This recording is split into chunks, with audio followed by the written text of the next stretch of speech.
This video tutorial I will cover adjustInto method of month which accept temporal. Here I have defined the class month demo.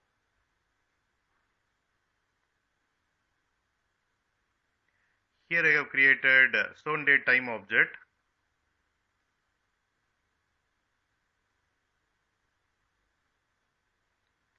Then I have created month. Month is February, which is second month. Then I am calling adjustInto method and passing target object to be adjusted.